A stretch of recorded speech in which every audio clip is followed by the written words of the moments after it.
আপনি দেখছেন প্রকৃতির এক জীবন্ত বিস্ময়, যার সৌন্দর্য দেখতে ছুটে এসেছিলেন সম্রাজ্ঞী ক্লিওপেট্রা।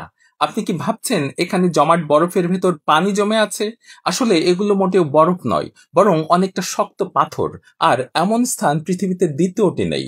হাজার বছর ধরে পাহাড় বেয়ে নেমে আসা উষ্ণ পানির ক্যালসিয়াম কার্বনের জমে সিঁড়ির ধাপে সাদা স্তর তৈরি হয়েছে। ধাপগুলো দেখতে অনেকটা বরফ, মেঘ বা তুলার সিঁড়ির মতো। প্রতিটি ধাপে তৈরি হয়েছে ছোট ছোট প্রাকৃতিক পুল, যার ভেতরে নীলচে সবুজ উষ্ণ পানি জমে থাকে।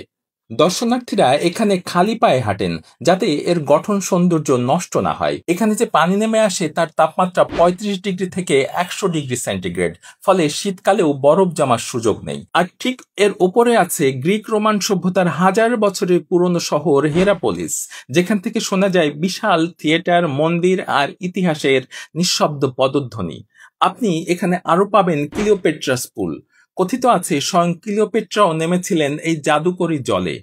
আজও মানুষ সেই পানিতে সাঁতার কাটে, ভেসে থাকা মার্বেল স্তম্ভের পাশে। সূর্যাস্তের মুহূর্তে পামুককালে রং বদলায়। সাদা তুলোর দুর্গ তখন সোনালী, কখনো বা লালচে, আবার কখনো গোলাপি আভায় রূপ নেয়। তুরস্কের এই দৃশ্য একবার দেখলে ভুলে থাকা অসম্ভব।